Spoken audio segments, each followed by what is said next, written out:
பார்வையாளர் அனைவருக்கும் தமிழம் மலையொலியின் அன்பு வணக்கம். இன்று நாம் பார்க்க இருக்கின்ற தலைப்பு சீமான் செய்வது சரியா சாதியா, தேர்தல் வெற்றி உறுதியானதா என்பது குறித்து நம்ம பேச இருக்கிறோம்.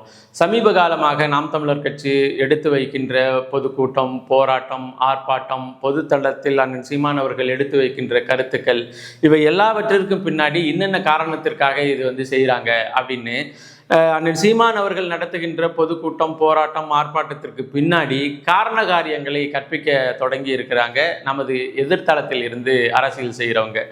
இது எப்போ தொடங்குது அப்படின்னு சொன்னால், திருப்போரூரில் நாம் தமிழர் கட்சி முன்னெடுத்த பஞ்சமி நில மீட்பு அந்த பொதுக்கூட்டத்தில் தொடங்கி நேற்று நடந்து முடிந்த நெசவாளர்களினுடைய உரிமை மீட்பு பொதுக்கூட்டம் வரலையும், இடையில ஒரே ஒரு கூட்டம் நாம் தமிழர் கட்சியினுடைய வீரத்தமிழர் முன்னணி நடத்திய திருமுருகன் கோயிலில், அதாவது திருச்செந்தூர் கோயிலில் குடமுழுக்கு தமிழில் நடத்தணும் அப்படிங்கிற கோரிக்கை என்கின்ற கூட்டத்தை தவிர மீதி எல்லா கூட்டத்திற்கு பின்னாடியும் ஒவ்வொரு காரணம் இருக்குங்க.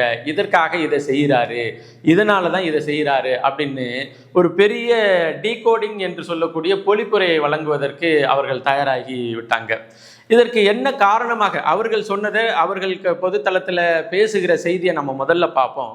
இதற்கு என்ன காரணமாக அவங்க சொல்கிறாங்க அப்படின்னு சொன்னால், 2016 சட்டமன்ற தேர்தல், 2019 நாடாளுமன்ற தேர்தல், 2021 சட்டமன்ற தேர்தல், 2024 பாராளுமன்ற தேர்தல், இப்படி 4 தேர்தலை நாம் தமிழர் கட்சியினுடைய தலைமை ஒருங்கிணைப்பாளர் தனித்தே நின்று சந்திச்சிட்டாரு.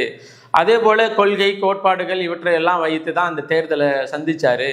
தேர்தல் அரசியலில் அவருக்கு வாக்கு சதவீதம் என்ற ஒரு முன்னேற்றம் இருக்குதே தவிர அவர் எதிர்பார்த்த வெற்றி கிடைக்கல அவருக்கு.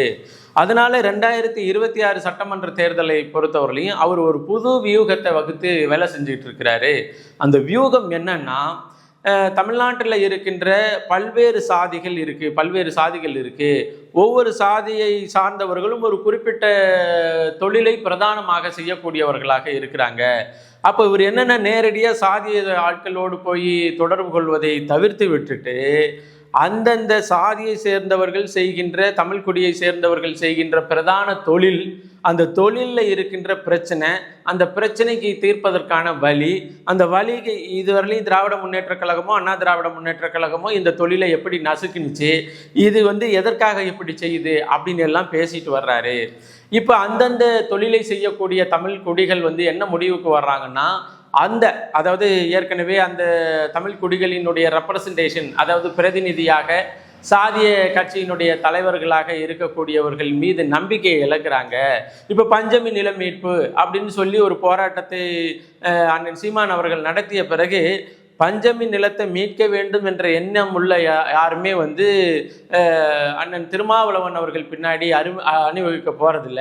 ஏன்னா அவர் திமுக கூட்டணியில் இருக்கிறாரு, திமுக தான் எல்லா பஞ்சமி நிலங்களையும் ஆட்டை போட்டு வச்சிருக்கு அப்படின்னு ஒவ்வொரு கூட்டத்திற்கு பின்னாடியும் இப்போ பார்த்தீங்கன்னா, இது பஞ்சமி நில மீட்பு அங்கே இருக்குது. அதே போல் கல் விடுதலை மாநாடுக்கு நாடார் சமூகத்திற்கு ஒரு ஆதரவாக போயிட்டார் அப்படின்னு, அதே போல் ஆடு மாடுகள் மாநாடு அதுக்கு ஒரு காரணம், மலையேறி மாடு மேய்க்கிறதுக்கு ஒரு காரணம், இப்போ கோனேரி கோட்டை மீட்பு போராட்டத்திற்கு ஒரு காரணம், அதே போல் நெசவு தொழிலாளர்கள் அவங்கள உரிமையை மீட்கணும் அப்படின்னு சொல்வதற்கு பின்னாடி ஒரு காரணம். இப்படி தமிழ்நாட்டில் இருக்கின்ற தனித்தனி தமிழ் குடிகளினுடைய தொழிலை முன்னிறுத்தி அந்த தொழிலில் இருக்கிற பிரச்சனை, அந்த பிரச்சனையை தீர்ப்பதற்கான வழி என்பது குறித்து ஒரு முக்கியமான திட்டத்தின் அடிப்படையில் சீமான் அவர்கள் செயல்படுறாரு. இதனால் அந்தந்த தொழிலை செய்கின்ற அந்தந்த குடிகளினுடைய வாக்கு பெருமளவில் செந்தமிழன் சீமான் அவர்களுக்கு போகுது. அதனால் அவருடைய தேர்தல் வெற்றி ஏறக்குறைய உறுதியாகிவிட்டது அப்படின்னு சொல்லி இப்போ நிறைய பொதுத்தளத்தில் அந்த வாத பிரதிவாதங்களை ஓடுறதை நம்மளால் பார்க்க முடிகிறது. உண்மையில் நமக்கு என்னென்னா, அண்ணன் சீமான் அவர்களினுடைய அரசியல் நகர்வுகளை மிக கூர்மையாக கவனிக்கிற நீங்கள் இந்த 15 ஆண்டு கால பயணத்தையும் கவனிச்சிருக்கணும். அந்த 15 ஆண்டு கால பயணத்தில் அண்ணன் சீமான் அவர்கள் பேசிய பேச்சுக்கள், எடுத்து வைத்த கருத்துக்கள், இன்னும் பொதுத்தளத்தில் என்ன மாதிரி அரசியல் அணுகிய விதம், இது எல்லாத்தையும் பார்த்து ஒரு எடை போட்டிருந்தா, சமீப காலமாக நடைபெறுகின்ற கூட்டத்தை குறித்து இவங்க கருத்துரை வழங்கியிருந்தா என்ன மாதிரி பார்வை வந்திருக்கும். ஆனால் இப்போ இவங்களுக்கு என்னென்னா தாம் இருக்கின்ற இடம் இப்போ வந்து ஒவ்வொரு சாதிக்கும் ஒவ்வொரு சாதி கட்சி தலைவர்கள் இருக்கிறாங்க. அந்த சாதி கட்சி தலைவர்கள் வந்து ஒரு திராவிட கட்சியினுடைய தலைமையின் கீழே கூட்டணிக்கு இருக்கிறாங்க. இப்போ பல்வேறு தமிழ் குடிகளினுடைய பிரச்சனையை எடுத்து ஒரே ஒரு அரசியல்வாதி எந்தவித சாதிய பின்புலமும் இல்லாமல் எந்தவித சாதிய அடையாளமும் இல்லாமல் பிரச்சனைகளின் அடிப்படையில் மட்டும் அவர்களை அணுகி அந்த பிரச்சனைக்கான தீர்வுகளை பொதுவெளியில் முழங்கி இந்தந்த இடத்துல திராவிட முன்னேற்ற கழகம் இப்படி பண்ணுச்சு, திராவிட கட்சிகள் என்னென்ன உரிமையின் மீது இவ்வளவு ஆக்கிரமிப்பு செய்திருக்கின்றது, இதிலிருந்து விடுபடுவதற்கு நாம எல்லாம் தமிழரா ஒன்றிணைய வேண்டிய அவசியம் இருக்கு அப்படின்னு பேசும் பொழுது செயற்கையாகவே உங்களுக்கு என்ன ஒரு பெரிய நடுக்கம் வந்துடுதுன்னா, ஐயோ இதுவரையிலையும் நாம ஏமாத்தி வச்சிருந்த நம்ம முகமூடி கிழிஞ்சு போயிடுச்சு. இப்போ நமது மக்களுக்கு, நமது குடிகளுடைய மக்களுக்கு, நமது சாதியை சார்ந்த மக்களுக்கு நாம தான் வந்து உரிமை மீட்பை தரப்போகிறோம் அப்படின்னு சொல்லி இதுவரையிலையும் நம்ம ஏமாற்றி வச்சுருந்தோம். அப்படி இருக்கும் பொழுது இன்னென்ன பிரச்சனை இருக்குது, இன்னென்ன பிரச்சனைக்கு காரணம் இந்த குடும்பம் தான், இந்த குடும்பத்தோடய கூட்டணி வச்சுக்கிட்டு உங்கள் ஜாதி கட்சி தலைவர்கள் என்ன மாதிரியான விடுதலையை உங்களுக்கு வாங்கி தர போகிறாங்க அப்படிங்கிற ஒரு பொது கேள்வியை பொதுத்தளத்தில் வைக்கும் பொழுது நம்ம இதுவரையிலையும் பிழைச்சிக்கிட்டு இருந்த பிழைப்பு, வாங்கிக்கிட்டு இருந்த 3 சீட்டு, வாங்கிக்கிட்டு இருந்த இந்த சின்ன சின்ன அதிகாரங்கள், அந்த தோரணைகள் இது எல்லாம் காலியாக போயிடுது அப்படிங்கிற பெரிய கவலையில தான் இப்போ ஒவ்வொரு போராட்டத்திற்கு பின்னாடும் சாதியாக நிற்கிறாரு. இவர் இப்போ மலையேறி போனால் அவர் கோனார் சாதிக்கு ஆதரவாக இருக்கிறாரு, மரம் ஏறி போனால் நாடார் சாதிக்கு ஆதரமாக இருக்கிறாரு, பஞ்சமி நிலத்துக்கு போனால் ஒடுக்கப்பட்ட பிற்படுத்தப்பட்ட குடிகளுக்கு ஆதரவாக நிற்கிறாரு. அப்புறம் இன்னும் பல போராட்டங்கள் இன்னும் சொல்ல போனால் இப்போ நெசவாளர்களுக்கு போனால் இதுலேயும் வந்து சௌராஷ்டிரா ஆட்களையும் கவர் பண்ணுறதுக்காக இருக்கிறாரு. அதே போல் நெசவாளர்கள் கைத்தறியாளர்கள் வந்து அவர்களையும் கட்சியில் வந்து ஒருங்கிணைக்கிறதுக்கு இருக்கிறாரு. இவ்வளவு வேலையை பார்த்துக்கிட்டு இருக்கிறாரு பாருங்க அப்படிங்கிற ஒரு தட்டையான அணுகுமுறையை நம்மளால் பார்க்க முடிகிறது.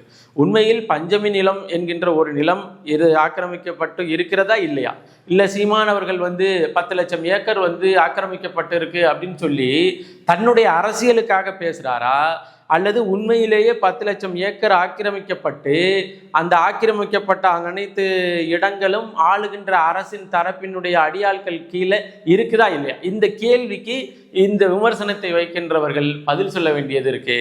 இப்போ அதே போலதான் கல் விடுதலை மாநாடு அப்படிங்கிறது வந்து கல் இறக்குவதற்கு உள்ள தடையை மீட்பதற்கான ஒரு போராட்டமே தவிர ஒரு சாதியை சார்ந்த சமூகமான ஒரு பார்வையை பார்க்கக்கூடாது. அது நிறைய இருக்கு. அதில் வந்து உண்மையிலேயே தற்சார்பு பொருளாதாரம், கல் குறித்து, தென்னைமரம் குறித்து, அது கொடுக்கின்ற பொருளாதார ஆதாயங்கள் குறித்து தெளிவான பார்வை உள்ள எவரும் இது வந்து தென்னை மரம் வந்து ஒரு குடி சார்ந்த தொழில் இல்லை, இந்த தொழிலில் செய்கிறவங்களுக்கு ஆதரவாக நிற்கிறாரு அப்படிங்கிற விமர்சனத்தை வைக்க மாட்டாங்க. இப்போது நாம் என்ன சொல்கிறோம், கள்ளச்சாராயத்துக்கு அனுமதி இருக்கும் பொழுது கல்லுக்கு தடை இருக்கிறது சரியா தவறா, இதை பேசுவதற்கு, இதை விவாதிப்பதற்கு இந்த கருத்துக்களை சீமான் சாதிக்கு பின்னாடி நிற்கிறாருன்னு சொல்லுகின்ற இவர்கள் யாராச்சும் தயாராக இருக்காங்களா? இப்போ அதே போல் வந்து மாடுகளுடைய உரிமை, பால் வளம் குறித்து, பால் வளத்தின் தேவை குறித்து, இப்பொழுது இருக்கின்ற நாட்டில் இருக்கிற, தமிழ்நாட்டில் இருக்கிற நாட்டு மாடுகளினுடைய எண்ணிக்கை குறித்து, 10 ஆண்டுகளுக்கு முன்னாடி இந்த தமிழ்நாட்டில் இருந்த நாட்டு மாடுகளினுடைய எண்ணிக்கை குறித்து திறந்த மனதோடு விவாதிப்பதற்கு யாராச்சும் தயாராக இருக்காங்களா? அதே போல் மலையில் வந்து மாடு மேய்ந்ததா மேயலையா, மேய்ஞ்சிச்சுன்னா என்ன லாபம் என்ன நஷ்டம், மேயாமை இருக்கும் பொழுது அது உண்மையிலேயே பாதுகாக்கப்பட்ட பகுதியாக இருக்குதா, இது குறித்து திறந்த மனிதோடு பேசுவதற்கு விவாதிப்பதற்கு யாராச்சும் தயாராக இருக்காங்களா அப்படின்னா இல்லை. அதே போல தான் இங்கிட்டு வந்து இப்போ நெசவாளர்களினுடைய உரிமை மீட்பு அப்படின்னு சொன்னால் இப்போ வந்திருக்கிற கார்பரேட் செக்டாரில் சிக்கி தன்னுடைய அடிப்படை ஆதாரங்களை, வாழ்வியலை இழந்து பஞ்சு விலை ஏறி போச்சு, நூல் விலை ஏறி போச்சு, மின்சார விலை ஏறி போச்சு, தறியினுடைய அந்த தறி நெய்கிற அந்த கூலியானது உயர்ந்து போச்சு. இதையெல்லாம் தாண்டி இந்த தொழிலை செய்கிறவர்களுக்கு குறைந்தபட்ச ஆதார விலை உத்தரவாதம், அவர்கள் செய்கின்ற பொருளுக்கு இவ்வளவு அப்படின்னு சொல்லி ஏதாவது ஒரு மானியமோ அல்லது கோரிக்கையோ இந்த அரசுகிட்ட இருக்கா இல்லையா அப்படிங்கிற கேள்விக்கு இந்த விமர்சனங்களை வைப்பவர்களுக்கு பதில் இருக்கிறாங்கிறது ஒரு கேள்வி. இப்போ அடுத்து மரங்களின் மாநாடு அண்ணன் சீமான் அவர்கள் சொல்லியிருக்கிறாங்க. இப்போ மரங்கள் வந்து இவங்க இப்போ எல்லாருமே மரங்களினுடைய தேவை, மரங்களை எப்படி பாதுகாக்கிறாங்க, இந்த தமிழ்நாடு ஒரு இயற்கை எழில் கொஞ்சம் ஒரு நாடாக மாறுவதற்கு, ஏற்கனவே இருந்த நாடு இப்படி வீணாக போனதற்கு காரணம் என்ன அப்படின்னு எல்லாம் பேசுவதை தவிர்த்து விட்டுட்டு சீமான் வந்து மரங்களின் மாநாடு போடுறாரு. மாடு முன்னாடி பேசினாரு, அது கேட்கல, அதனால மரத்துக்கு முன்னாடி பேச ஆரம்பிச்சிட்டாரு அப்படின்னு பேசுவதற்கும் ஆள் இருக்கு. அப்போ இந்த பொதுத்தளத்தில் எதிர்த்து போராட வேண்டும் என்று நினைக்கின்ற எதிர்த்தளத்தில் நின்று அரசியல் செய்பவர்கள் சீமான் செய்கின்ற அரசியலில் உள்ள உண்மையான கருப்பொருளை மையமாக வைத்து விவாதத்திற்கு உட்படுத்த வேண்டுமே தவிர, நமக்கு ஏற்கனவே இருக்கின்ற பொறாமை, புகைச்சல், சாதிய உள்ளுணர்வு, இன்னும் பாதிக்கப்பட போகிற தொழில் குறித்து மிகப்பெரிய கவலையில் இருக்கிறவங்கெல்லாம் இதை பற்றி பேசுகிறாங்க. நம்ம வெகு சமீபத்தில் இந்த அணுகுமுறை குறித்து லயோலா கல்லூரியினுடைய பேராசிரியர் ராஜநாயகம் இந்த இதெல்லாம் சர்வே எல்லாம் எடுத்து வெளியிடுவார் இல்லையா, அவருடைய ஒரு சின்ன கிளிப்பு பார்க்க நேர்ந்தது. அந்த கிளிப்பில் ரொம்ப தெளிவாக சொல்கிறாரு, சீமான் அவர்கள் மாடுகள் குறித்து பேசிய விதம், மாடுகளினுடைய உரிமை மீட்பு, மேய்ச்சல் நிலம் எங்கள் உரிமை என்று பேசிய அந்த விதம், அந்த அரசியலானது இந்திய நிலத்தில் மட்டுமல்ல உலக அளவில் அரசியல் தளத்திலிருந்து எவரும் பேசாத கருத்து. இந்த கருத்தை பேசுவதனால சீமானுக்கு என்ன கிடைக்க போகுது அப்படிங்கிற கேள்வி பல பேருக்கு இருக்கு. சீமானுக்கு மாடுகள் எல்லாம் ஓட்டு போட போகுதா அப்படிங்கிற ஒரு கேள்வியை இவர்கள் முன்வைக்கிறார்கள்.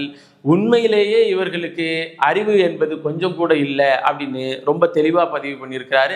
இன்னும் கூடுதலாக ஒரு படி மேலே போய் இந்த திராவிட கட்சிகளுக்கெல்லாம் தேர்தல் ஆலோசகராக, வியூக வகுப்பாளர்களாக இருக்கிறவங்கெல்லாம் தயவு செய்து மு.க. ஸ்டாலின் என்ன விற்க மாட்டணும், என்ன கலரில் கண்ணாடி போடணும், என்ன கலரில் சட்டை போடணும், என்ன கலரில் பேண்ட் போடணும் இப்படின்னு சொல்லி கொடுக்குறீங்க. இதை நீங்கள் செய்யுங்க. கூடுதலாக இந்த மண்ணின் மக்களினுடைய அரசியல் பிரச்சனையில் என்ன மாதிரியான பொதுக்கூட்டம், போராட்டங்கள் நடத்தணும்னு தயவு செய்து சொல்லி கொடுங்க அப்படின்னும் அவர் பேராசிரியர் ராஜநாயகம் தெளிவாக பதிவு பண்ணியிருக்கிறார்.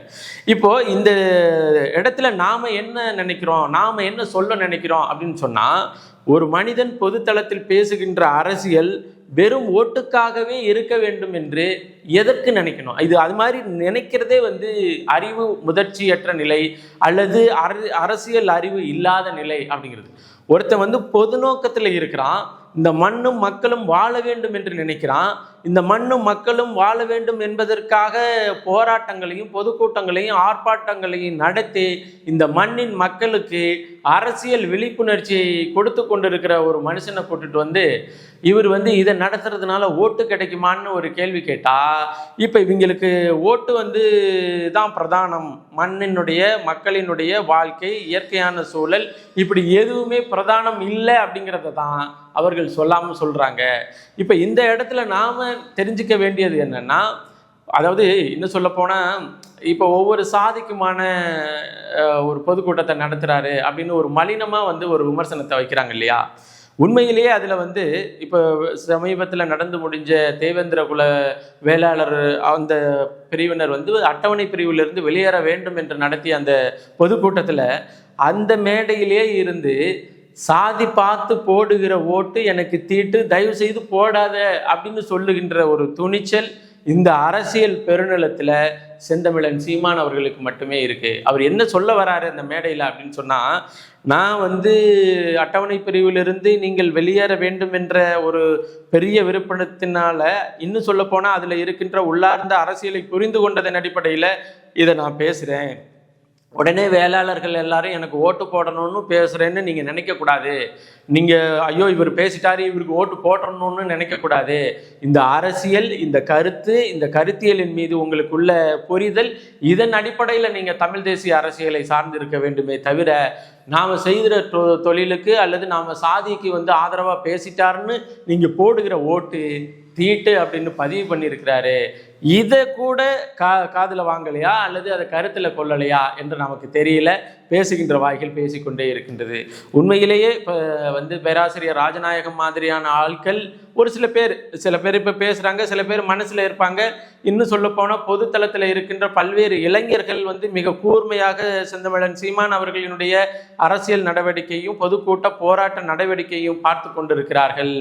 அவர் ஒரு கிலோமீட்டருக்கு ரேம்ப் அமைச்சு 2 பக்கட்டும் இந்த அணில் குஞ்சுகளை கூட்டி ஒரு நடந்து இங்கிட்ட ஒரு கையை காமிச்சு இங்கிட்ட ஒரு கையை காமிச்சு அவன் கொடியை துண்டை தூக்கி மேலே போட, இவர் தூக்கி தான் மேலே விழுந்த துண்டை தூக்கி அங்கிட்டு போட, இது மாதிரி அரசியல் பண்ணல.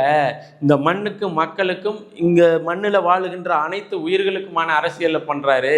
வாய் பேச முடியாத அந்த உயிர்களுக்கும் தேவையான அரசியலை பொதுத்தளத்தில் மக்களினுடைய விழிப்புணர்ச்சிக்காக எடுத்து வைக்கிறாரு என்கின்ற புரிதல் பல இளைஞர்களுக்கு இருக்கு.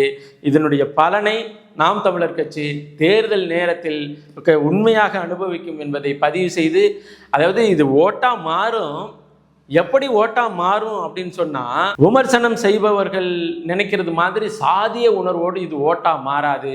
ஒரு சமூக புரட்சி என்பதன் அடிப்படையில் ஒட்டுமொத்த தமிழ் தேசிய இனங்களும் ஒன்று கூட வேண்டும் என்ற அவசிய புரிதலின் அடிப்படையில் ஒவ்வொரு மக்களுக்குமான பிரச்சனை, அவர்கள் செய்கின்ற தொழிலுக்குமான பிரச்சனை, இந்த பிரச்சனை திராவிட கட்சிகளால் உருவாக்கப்பட்ட பிரச்சனை என்ற புரிதலோடு உருவாகுகின்ற மாபெரும் மக்கள் புரட்சியாக அமையும் என்பதை பதிவு செய்து மீண்டும் ஒரு காணொளி பதிவில் இணைவோம். நன்றி, வணக்கம்.